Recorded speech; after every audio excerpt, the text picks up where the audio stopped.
is a football podcast, man. Meat, football, good. Man, we talk football. We eat burgers.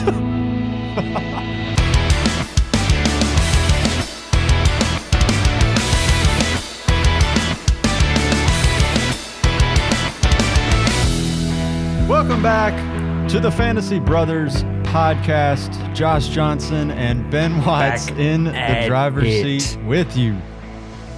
We're talking fantasy football. We're talking week 6. Week 6. It's good stuff. It's a fun time to be alive.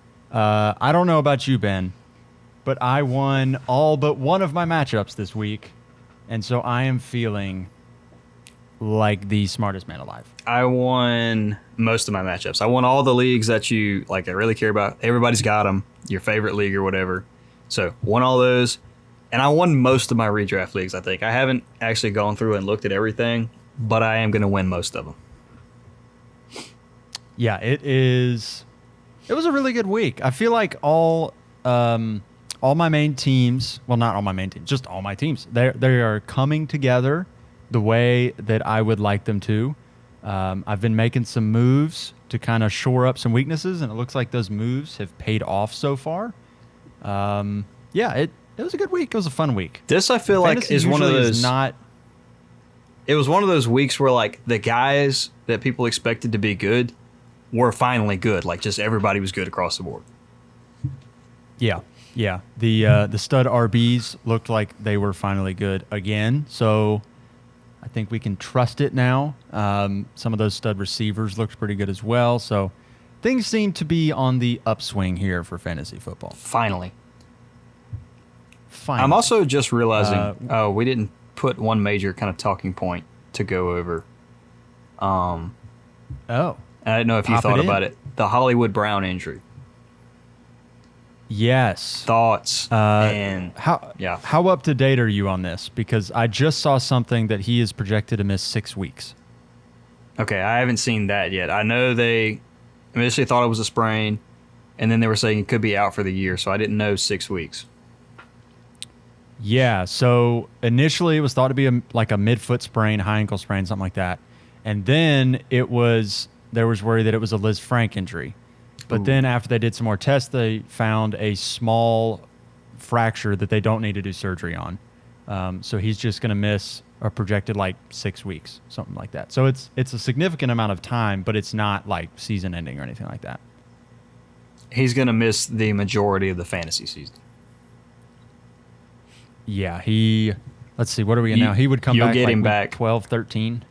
You'll get him around playoff time. Yeah. So timely, though, they brought in Robbie Anderson. He got kicked off the bench by the Panthers and traded the next day. So for nothing. It was like a 6th and 7th round pick 2 years from now. I think they got like a 2024 6th and a 2025 7th. Oh, they said, we don't want you at all. We will take crap for you. Isn't he he's got like a $25 million or $20 million cap hit next year or something? It was crazy. Yeah, so they had $20 to get rid million of it. in dead cap. That's tough. They ate the dead cap. Yeah, they said get out. You're we done. Do not want you. You're done. So Robbie Anderson's toast, but now he'll be catching passes from Kyler Murray. Probably who is also trash. Actually is worth picking up. Kyler Murray's not that good. I think I texted you yesterday that the Cardinals paid Kyler Murray just in time to find out he's not actually. He's bad. He's a bad quarterback. He's not actually a good NFL quarterback. Great for fantasy, but he hasn't even been good for fantasy this year. So, I mean, he's still like a top 10 quarterback, I think. Yeah, but you're always hoping he's like a locked-in top 5 guy. He just doesn't run, and he hasn't been throwing touchdowns. So it's not been great. No. The experience has been very mid. We've got a bunch of fun things on the episode today for you. We've got some, now that we've had a few weeks to kind of reorient ourselves with player values and things, we've got a few mock trades to kind of take a look at for those who are dynasty degenerates. We Like got some ourselves. weekly weenies, which, yeah, just like us. Ben's favorite segment, the weekly weenies. Obviously. We've also got, believe it or not, a few players that have maybe been on a bit of a trend, and we got to decide whether or not we're going to buy into it. Plus a recap of some of the Week 6 studlies. And let's just kick it off with some studs here, Ben. Real quick, let me turn my AC unit off. Can you hear that in the background? Yeah. You don't have to edit I this can't, out. but I probably will be able to hear it. The people can know this is a real show. We have to make adjustments on the fly. Fun fact for everybody listening right now. Ben's AC unit sounds like a freaking Star Destroyer every single week. All right. So say what? I was just telling everybody how your AC sounds like a Star Destroyer every week. Listen, it's hot in here. You gotta stay cool, man. Listen. That's how you know. Let's Like every time, Week 6 every recap. time I'm mad at somebody, like I always start. Listen, all right. Just that's how you do it. We're going to kick it off with my 2 starting running backs in my main favorite Dynasty League. You feel good about Because, yourself, Ben, you just have to hear me. I feel like the king of the hill. Even though I'm not going to win this week, it doesn't matter. I'm excited about the future here. Breece Hall, Kenneth Walker. Obviously, there's a lot of reason to be excited about both of them. But Breece Hall specifically, let's just start with him. Coming into the year, we knew he was going to be really good. But he has been a lot better than we thought he would be. He is a locked and loaded RB1 at this point. Yeah. He is currently the RB2 in Dynasty on Keep Trade Cut. And it is to the point that there's an argument in the fantasy community whether or not you should have Jonathan Taylor or Breece Hall as your number 1 Dynasty running back. And that just feels wild to me. Didn't we just talk before the show? Like this is a conversation we're just not prepared to have yet. Like gosh, man, I don't know. It feels wrong. It feels wrong to say, wrong. but I get the argument. It makes sense. And I don't 100% disagree with it. No. I mean, he gets the pass catching, and he's obviously an elite runner. He's averaging 5.5 yards a carry right now. So that's ridiculous. That's like Nick Chubb level rushing efficiency plus pass catching work. We thought this Jets team would suck, and that's one of the reasons we were so low on him. But guess what? They're 3-2. They just beat the Packers on the road. They don't suck. And what is Breece Hall? Is he the RB5, 6, something like that? I think he's RB6. Golly, man. And he's really only gotten full workload like the last 3 weeks. So like the first 3 weeks of the season, he was essentially splitting with Michael Carter. And now that he is the full-blown guy, he's basically gone, I think it's something like 20, 25, and like, what did he get, 19 yesterday or something like that? Yeah. He's been great. And Kenneth Walker. I will say I think a little bit of it is a little bit of recency bias. Jonathan Taylor's hurt. DeAndre Swift is hurt. They're not playing. So all you're seeing is Breece Hall, and he is all over the place. So once Jonathan Taylor, Swift come back healthy and have a few good games, it'll be more of a conversation again. But even still, I mean, yeah, it's the fact that it is a conversation right now is crazy. Yeah, it's wild. Kenneth Walker. Okay. Wow. I was excited. I pulled off a trade, just like full transparency here. I went and acquired Dalvin Cook from Ben in this main Dynasty League this offseason. Got Swift for it. Yeah, it did not pan out the way I was hoping it did. Did not age well. No, it was not a great move, all things considered. But in my trade to get rid of Dalvin Cook and sort of recoup a little bit, I ended up sneaking in Kenneth Walker before the Rashad Penny injury, got Michael Pittman and a pick. So great return. I think I had to throw in Chris Godwin in there as well to kind of like make it happen, which, he's great. But ended up with Michael Pittman, Kenneth Walker, and a 23 first. I was about to say, when you started to say that, like, the other dude sounds like an absolute moron. But, yeah, Godwin in there, that makes a little more sense, I guess. I don't know. Yeah. It was a great, phenomenal trade for you. it turned out great because at the time it was okay. Well, we're punting. It felt like you were on this season, and then Rashad Penny gets hurt, and all of a sudden Kenneth Walker's amazing. So we're back in the driver's seat. I got lucky. We're back in the driver's seat. So Kenneth Walker, he goes 21 carries, 97 yards, a touchdown. He had I watched that game very closely. I had a reason to be excited about my Seahawks, so I was dialed in. Kenneth Walker's the truth. That dude is amazing, and I am so excited for his future. People really shouldn't be surprised by it because, like we said last week, when Breece Hall's starting to explode, you're betting on the talent profile, and he was really close to Breece Hall. He just didn't have the receiving workload that Hall did in college. But other than that, he checks every box. He's probably not as big as Hall, but I mean he's still a decent size. He's quick. He runs a 4.3 40, and like we're surprised when he's good. No, the dude is legit.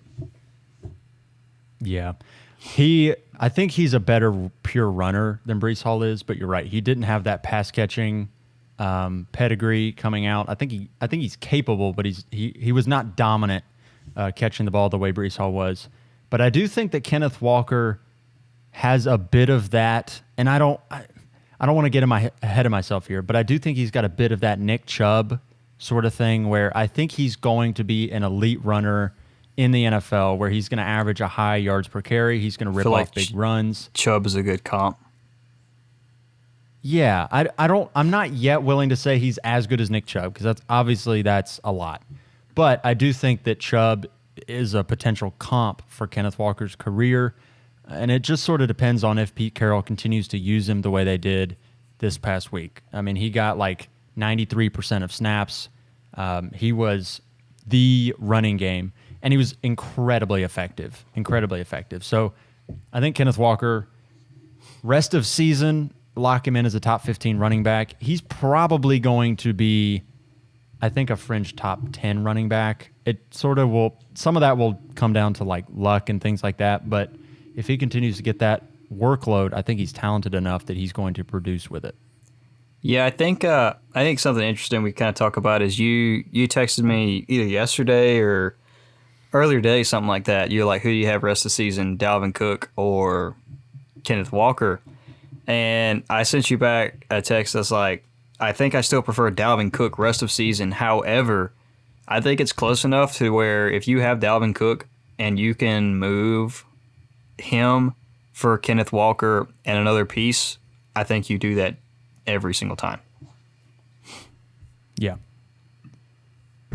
Brandon Ayuk yesterday came out of the ether, grabbed 2 touchdowns. I think he had 8 catches, 80 yards. Well, it was the Falcons. He was like the wide receiver. Well, yes, but the Falcons just dunked all over the 49ers. For absolutely no reason. I'm going to give you a moment here. For no reason at all. Okay, explain. Ben, what happened? I'm sure you watched that whole game. What the freak happened in that game? Because Arthur Smith is here to win. You don't care about your fantasy I did team. say that last week, like the Falcons offense, as much as I don't want to admit, it's good. It's not that bad. The running game is solid. If you would throw the freaking ball to Kyle Pitts and Drake London, and Kyle Pitts finally scored, thank God, even though he only had 3 targets, so that salvaged his day again, but still, I don't know, man. We still need a quarterback, and we're not going to get a good enough draft pick to get one, so... No, Arthur Smith is out here doing a good job winning games, and it is not unless good for the Desmond franchise. Ridder is the truth. Oh, Lord. I have my doubts. Yeah. The 49ers had to throw the ball a bunch. Brandon Ayuk caught a lot of balls. You know, normally Ayuk will not have games like this just because the 49ers like to run the ball, but they got down early. They got down big, and they had to throw the ball to keep up. And Brandon Ayuk benefited from the game script. I think we told a lot of people to start Ayuk, so good on us. We did. Yeah, there were a couple people that were very angry. I told them to start Brandon Ayuk. And why did you ask? And then he was, yeah, one guy specifically. I just have to have my moment here. There was one person that was arguing with me in the DMs saying they should start Marquez Valdez-Scantling over Brandon Ayuk. Checks notes. Marquez Valdez-Scantling had a goose egg. Brandon Ayuk was the wide receiver 3 on the week. So I thought MVS scored. No, they called it back. Oh, they called it back? He had Dang. Yeah, he goose egged. He got a fat zero. That's tough. Man, I hope you listened to us and started Brandon Ayuk, man. I don't think he did.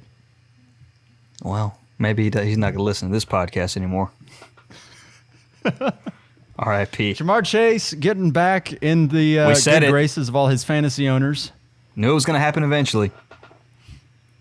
Yeah, you knew that eventually they were He's going too good. to figure things out, He's too and good. they did. Yeah, he's a stud. Is there anything, like, I feel like you don't have to say a whole lot about it other than, like, the offense will blow up occasionally. It's, you know. It's more of kind of like, you know, I see people starting to worry about, you know, Chase here and there. Like, why is he not performing? Like, the target share's there. Obviously, he's one of the most talented receivers that have been in the league in a long time. He's insane. So he hasn't been as consistent as you want, but it's going to happen. Like, he's going to be fine. Yeah.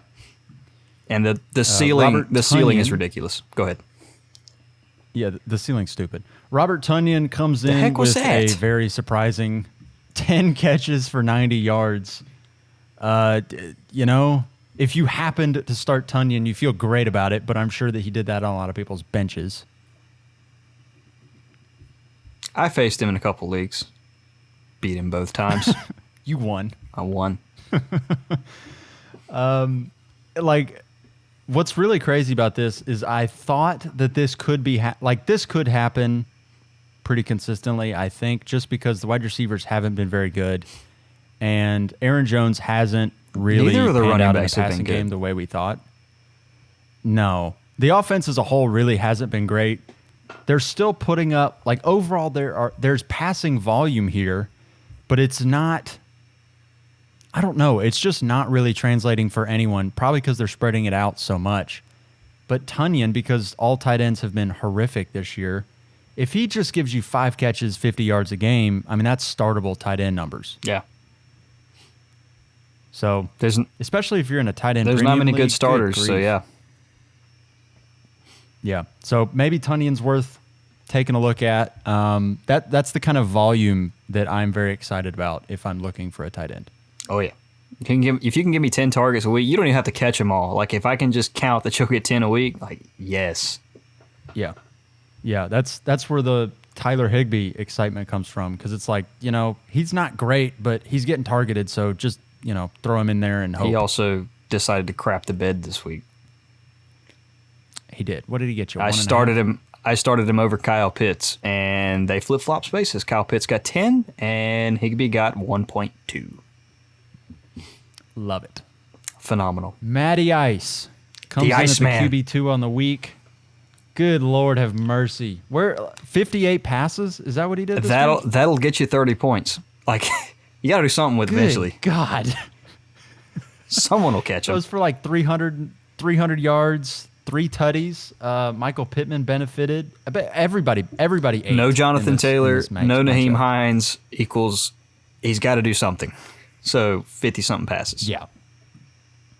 Good stuff. Ramondre Stevenson, my start of the week, even though You feel it good was about probably yourself? the easiest projected. I feel like a genius. It was the easiest Yeah, projected start of the week I'm going to have all year. Ramondre Stevenson was a great start of the week. I'm like, duh, he was a great start of the week. He was a smash start obvious. of the week. He's the RB9. RB2. He's the Wow. RB9 on the season. That's the season. On the season, yeah. That is mind-boggling. I think I was telling you before we hit record, if Damian Harris doesn't come back next year, if they let him walk and they let Ramondre Stevenson be their bell cow next year, he's going to be terrifying. He's going to be the man. He'll be an RB1. He will be, oh, for sure. Like, he won't just be, so the Patriots have always had a great rushing offense. They just always split the work between multiple guys. If you would just consolidate that rushing offense into one player, it's probably borderline top 5 running back just because they run the ball. Oh, yeah. So Ramondre's terrifying. His future is The round, very, very bright. mound of touchdown. Yeah. I would say buy low on him or just buy high on him, but I don't know that anybody's going to want to sell him right now. So maybe just wait till the offseason when people are chilling out. But, like, I don't know that there's going to be a good window to buy him between now and next year. It's going to be a struggle. You should have bought him 3 weeks ago. You should have. You should have gotten him when Damian Harris was still there. All right. Let's hop into some mock trades. Because we love Dynasty. We're 6 weeks in. We love Dynasty so much. We are literally degenerates. It's probably unhealthy. A few players, it's actually unhealthy. Somebody was asking me just the other day. So I was at work, and I think let it drop that I'm in. What am I in? 9 leagues, not Dynasty leagues. I'm in 9 leagues. Somebody goes, "Well, how do you have time for that?" And I looked at him and I shrugged and I said, "I don't, but it is what it is." We work full-time jobs and still do this. Exactly. All right, Ben, would you rather have Najee Harris Ooh. or a 2023 mid first-round pick?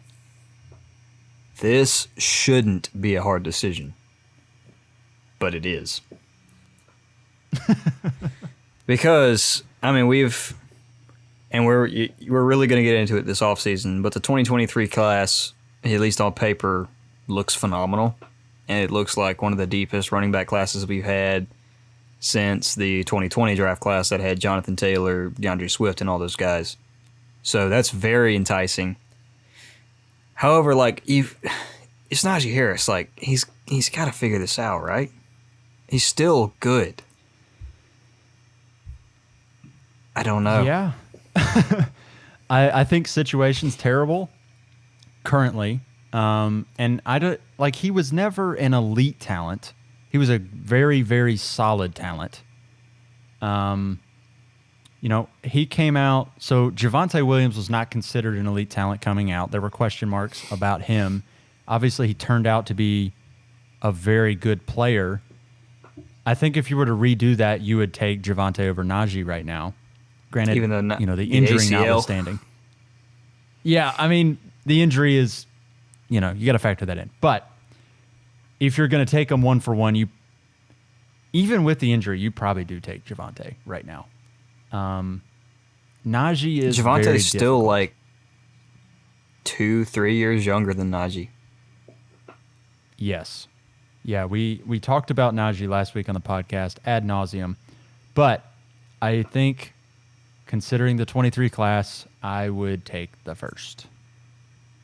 I think, I don't know, if you're looking to sell Najee Harris and you can get a 23 mid first, I think that's best case scenario for you right now. I don't think anybody's going to pay higher.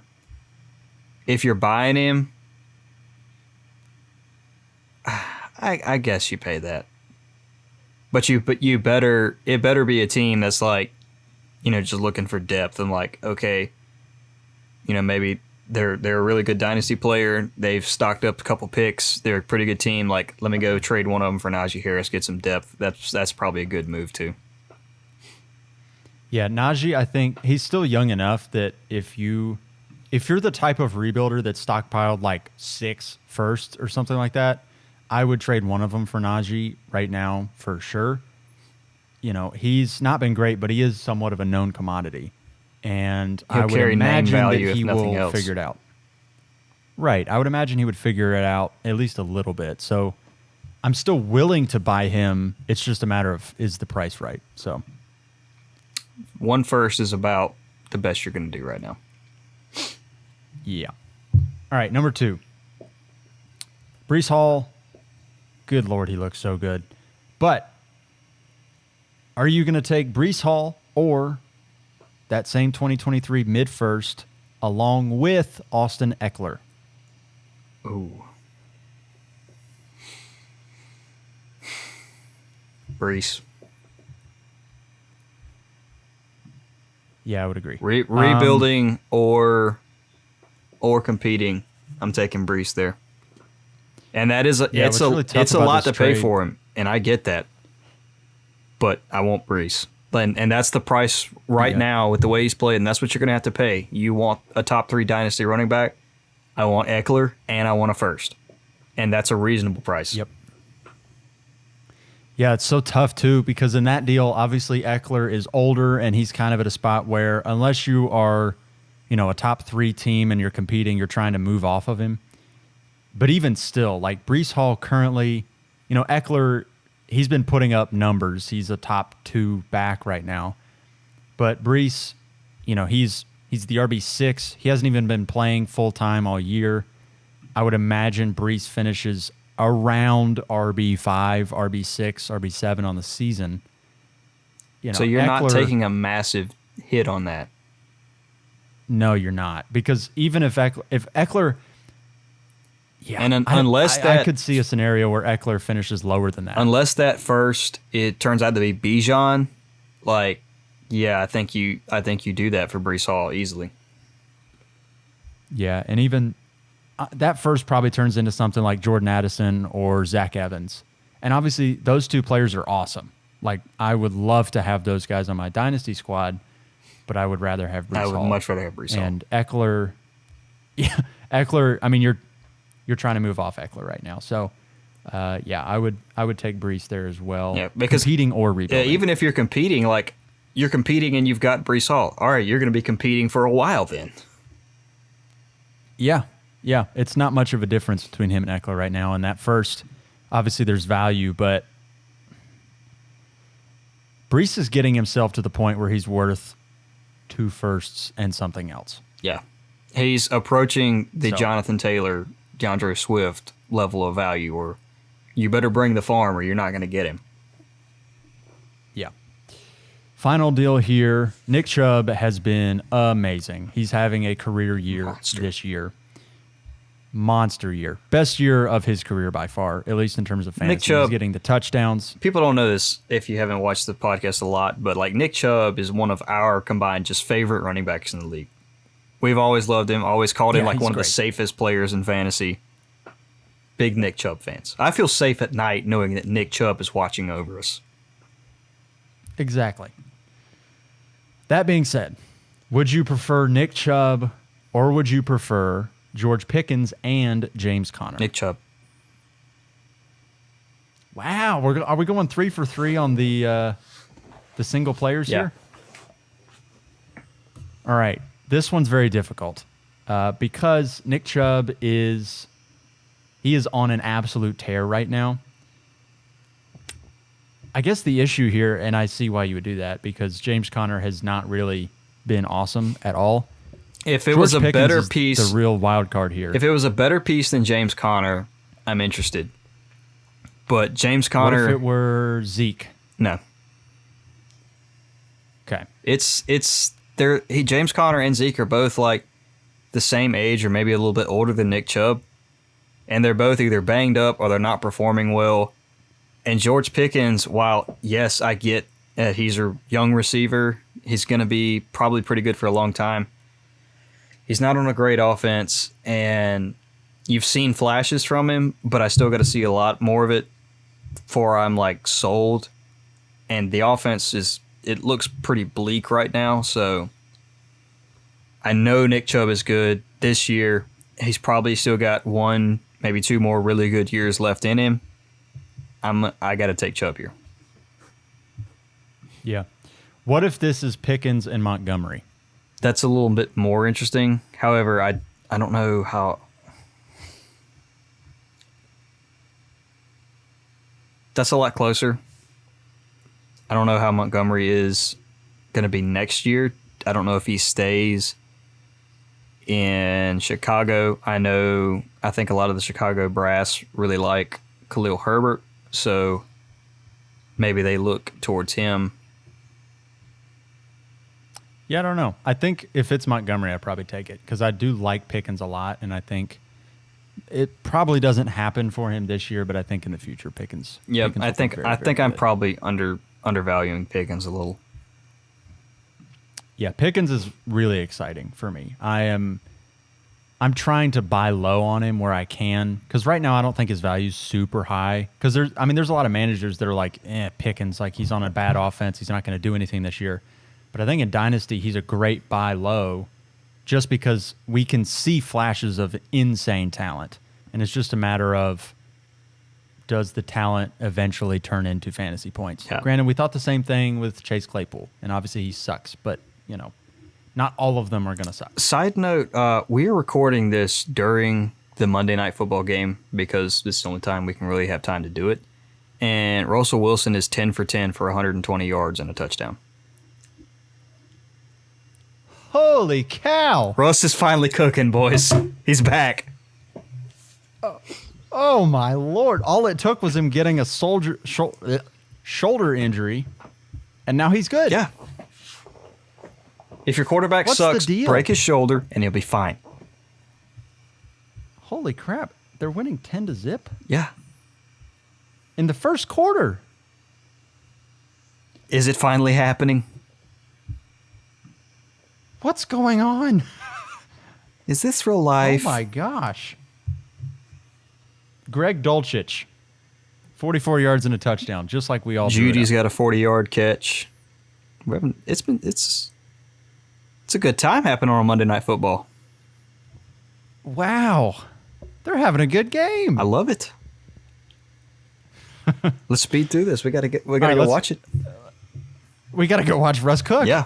All right, let's hop into Weekly Weenies. Ben, take us through them. All right, let's talk about the worst players in give us fantasy the football. weenies. Number 1, Elijah Moore. This is back-to-back goose eggs, and he's becoming a frightening reoccurrence on the Weekly Weenies.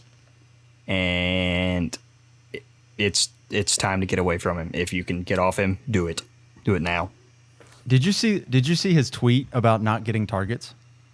No, what'd he say?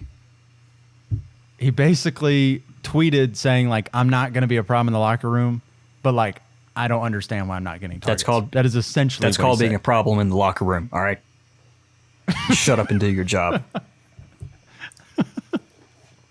You're on the Weekly Weenies. You don't get to talk. Next on the Weekly Weenies, we got back-to-back Jets. Garrett Wilson. Everybody's hype on you.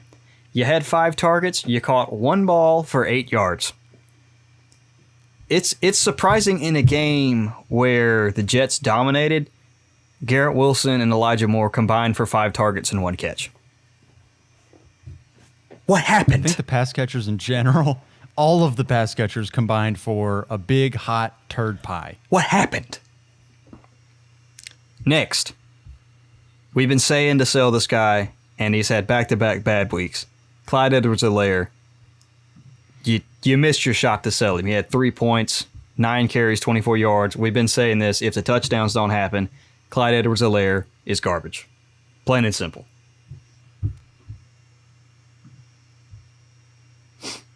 Any thoughts, Josh? Or you just completely agree with No, that just one? yes. Yeah. 100% on board more with of that. the Like, same. Clyde, get him out. You Clyde sucks. Your window to sell him was 2 weeks ago. I don't think you're going to get anywhere near the value you were. So, yeah, No. sucks to suck. Next, Jeff Wilson. Yep. Where'd you go?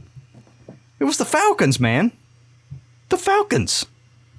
I'm a Falcons fan. Our defense is garbage. We're in the bottom half of the league in every defensive stat, and you had like 6 yards against us. Let me just go. Give me 2 seconds. I got to look up Jeff Wilson's stats here. It was abysmal. You know what this is, right? What? It's because it's a direct correlation here. Jeff Wilson sucked because Arthur Smith refuses to throw the ball to Kyle Pitts. It is a 1-for-1. Is that what it is? That's exactly He played what it is. 52% of snaps, 7 carries, 25 yards. That's it. You got 25 yards. And you lost a fumble, you idiot. Just get off my roster. Get out of here. Next, Kareem Hunt. What was that? 1.2 points. He had like 4 carries, 12 yards, and didn't catch any passes.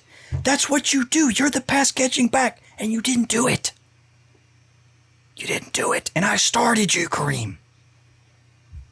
Oh, that's what. And this you is. let me down. Well, I mean, if I hadn't started me on the weekly Weanies, 1 point? One stinking point? To be fair, Nick Chubb didn't do anything either. They just threw the ball for some reason. Yeah, and he's the pass catching back and still didn't do anything. They didn't throw it to him. It was bad. Lastly, on the weekly Weanies, shout out to Calvin Ridley for not having scored any points this year. I hope you're killing it on DraftKings, my guy.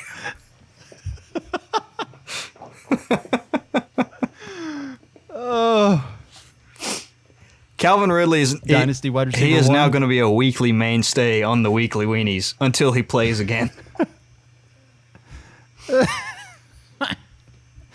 I just love how you said, "Congrats to Calvin Ridley for not scoring points this year."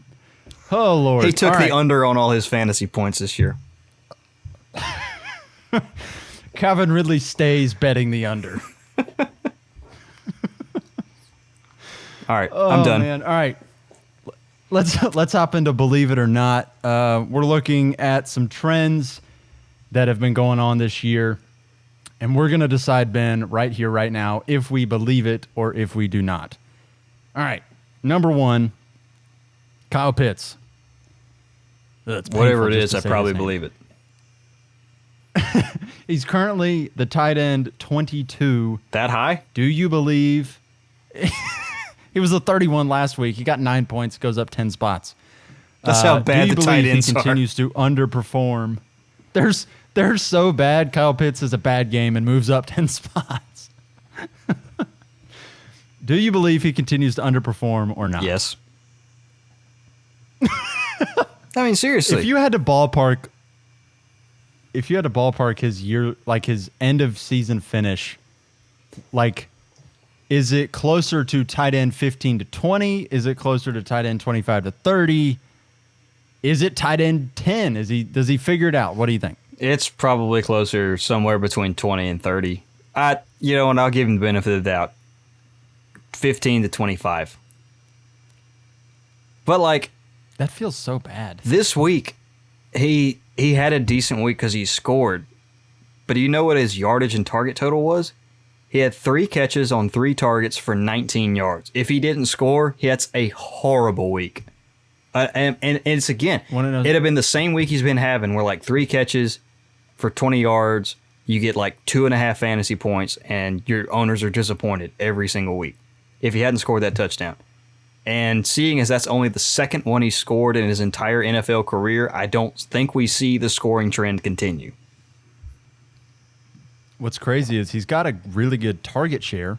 Problem is, y'all don't throw the ball When at the all. target share is 30%, but we only throw 10 passes a game, so That's exaggeration, but it's not much of an exaggeration. Mariota threw 14 passes on Sunday. that's not good.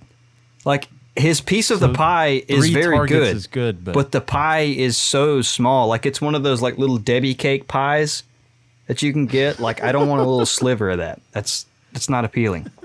You want the whole Little Debbie. Yeah, it's the whole little Debbie cake, or you're worthless. It's kind of like the Chicago Bears situation, except Kyle Pitts is better than all the Bears I players. think that I keep seeing the stat of like how many catches Cooper Kupp has versus how many catches the Bears wide receivers as a whole have. I think Cooper Kupp could miss like 3 weeks and the Bears wide receivers still wouldn't catch him. No. It's so sad. Oh, so bad. It's like you take pity on him more than anything. Yeah, it's just, I am sorry for you guys. Number 2, the Dolphins wide receivers, Jalen Waddle and Tyreek Hill, are Elite. currently both, they're amazing. They're both top 7 wide receivers in fantasy. Does that continue? Do they continue to both be top 10 wide receivers with Tua back or not? I don't see any reason why not. They've both been there with Tua. They've both been there without Tua. So, yeah, I think that will continue. I don't know about top 7. One of them is going to drop out. I'm more likely Jalen Waddle will not stay a top 7 wide receiver, but he's still top 15 at worst, and you'll take that. especially where you were Yeah, drafting Waddle. You're probably getting him 5th round, something like that, redraft. Obviously a lot higher in Dynasty, but still. I mean, I'll take a top 15 wide receiver, round 5. Yeah, I'm not convinced Waddle finishes the season top 10, but I do think top 15 is like his absolute floor. And that's what people were drafting him at, so obviously he's turned out to be a wonderful value. Tyreek Hill has been amazing. He's on pace for the most receiving yards in NFL history. It's like 1900 something, isn't it? Yeah. I think it's like 1980 or something like that. Dang near 2,000 yards. That's what he's on pace for. He's on pace to been beat Calvin amazing. Johnson. Yeah. Wild. So, yeah, Tyreek's not going anywhere. It's more about can Waddle stay in that top 10. I'm not 100% sure, but they're both phenomenal. Number 3, Allen Lazard has either scored a touchdown or gotten 100 yards in every game he has played. Does that trend continue or not?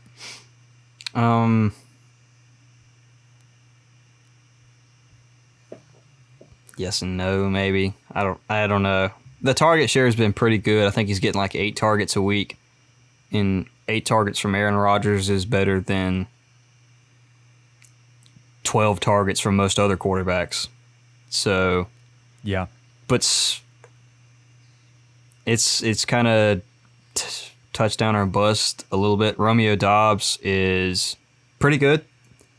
He's having a pretty good year. Tunyon's going to eat into that a little bit. He's doing well. I don't know. I'm not going to go out and say he's top 15 or anything like that, but he's still top 24 wide receiver probably.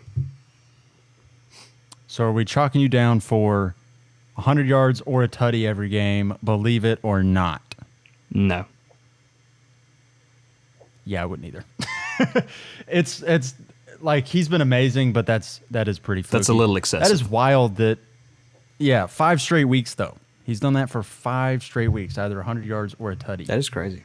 That is crazy. So, yeah, I mean, it will translate to probably a roughly top 15 season, but yeah, I don't know that 100 yards or a tutty is going to happen every game. No. Final one, your boy, Joe Burr, Joe Shiesty, Joe Cool. Joseph Shiesty. To use his full name. Joseph Shiesty. He's currently the QB5. Yes, that's not a typo. Joe Burrow is the QB5 in fantasy football, pending Monday Night Football. The result tonight. Unless Herbert blows up, he's not going to catch him. Right. So do we believe it or not? Is Joe Burrow a top 5 quarterback rest of season?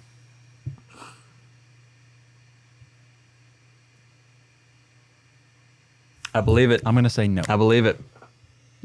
You believe it? I believe it. Call me crazy. Call me a Joe Burrow fanboy. Call it what you want. You got the big 3. You've got Josh Allen, Lamar Jackson, Patrick Mahomes. I don't think he catches them. Or actually, Lamar is kind of been struggling a little bit lately. So I think Burrow's past him. I don't think he catches Jalen Hurts, but I think there's a real chance he can kind of still hang with him a little bit. I mean, I think the offense is finally starting to click a little bit. T. Higgins has been banged up. The offensive line has been bad. I think maybe they're starting to gel a little bit. If Higgins can get back to being fully healthy, Tyler Boyd's been really good. You finally saw Jamar Chase put it all together. It's more of me betting that some of the guys you expected to be there aren't. Tom Brady has not been anywhere close to what we expected. Kyler Murray is really underperforming. Other guys, Matt Stafford, all those guys really, really underperforming. Russ really underperforming. So it's kind of cut. The competition is way down than we expected it to be. So that's where I'm betting. Yeah, he is currently QB5 behind Allen, Jackson, Hurts, and Mahomes. So that group of 4 feels like it's pretty set. And you're right, it does feel like it's a little bit wide open after them. But I do I believe in Herbert. I do think that Herbert is going to figure it out. But, I mean, Burrow is there, and Russell Wilson has been terrible. But obviously tonight, he's looking pretty balling. Good. So what do we know? Freaking Eckler scored. I need Justin Herbert to be scoring those. Eckler is to Justin Herbert what Taysom Hill is to Alvin Kamara. Just a poison. I guess. I mean, he is on the receiving end of some Herbert touchdowns pretty frequently. Yeah, but he's been running them. Stop it. He's a beast. You are allowed to catch them. You are not allowed to run them. Yeah. Austin, if you're listening. If you are listening. You're not allowed to run them. Austin Eckler, big fan of the big fan of the show. He really is. Friend of the show. Yeah. We need to get him on an episode here. Eckler does like fantasy football, though. He does. He's a real one. With that, that'll do it for this episode. Check us out on Instagram, @FantasyBrothers_. If you're watching us on YouTube, by the way, we do have YouTube. We are on YouTube. Up. Is it finally? It's What's up? What's up? We are on YouTube. Subscribe there, like the video, share it with a friend. Comment. We'll answer comments. That'll do it for this one. We might answer comments. What do you mean we might? We'll answer. I tell you what, if you comment, we will answer. How about that? It could be anything. It's a sacred bond. The YouTube comment section. Yeah, it's a real thing. We'll see you later this week when we're previewing Week 7, talking more fantasy. It's so good. I love fantasy football. It's the best time of the year is right now, in the middle of the season. Right now, when your teams are just killing it. So much fun.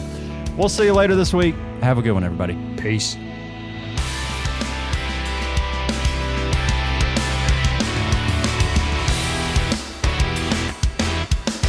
Thank you for listening to the Fantasy Brothers podcast. If you enjoyed the episode and want to connect to us, follow us on Instagram @FantasyBrothers_ or on Twitter @FantasyBros_. If you want to support the show, you can do that at Patreon /Fantasy Brothers.